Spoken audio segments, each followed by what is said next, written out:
Fulham nil, Arsenal won. But let's not beat around the bush. It wasn't the best of games from Arsenal, not the best of performances from Arsenal. But all being considering you're playing away at Craven Cottage, where we haven't won in almost 2 to 3 years, and it's off the back of an international break. Let's be honest, it was always going to be a dodgy and a laggy game. And the likelihood is we weren't going to make that many clear cut chances in open play. But listen, but when you have good set piece takers and you have players that can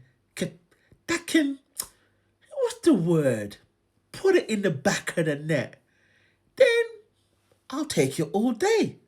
If people want to moan about set pits again, ole, I'll take it because you know what? Corners weren't created yesterday. Corners weren't created last season.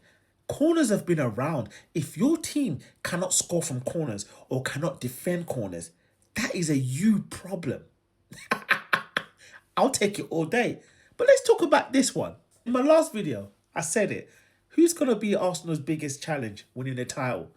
I said the PGMOL and the referees. How the hell this was not a penalty, I would never understand. People say, yeah, but he got a touch on the ball.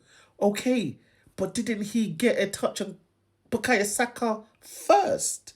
Because if he didn't knock over Saka first, he wouldn't have gotten a touch on the ball, which means Saka would have still had the ball and potentially had an opportunity to shoot. It's similar to the Gyökeres against Newcastle. Gyökeres got a touch on the ball first. Nick Pope got the very minute of touches, but he clatters Gyökeres and it wasn't a penalty.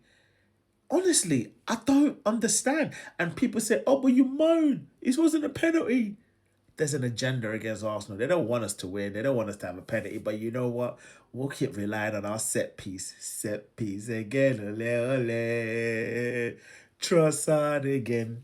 Trossard again. Ole, ole. Have a good weekend, you set piece haters.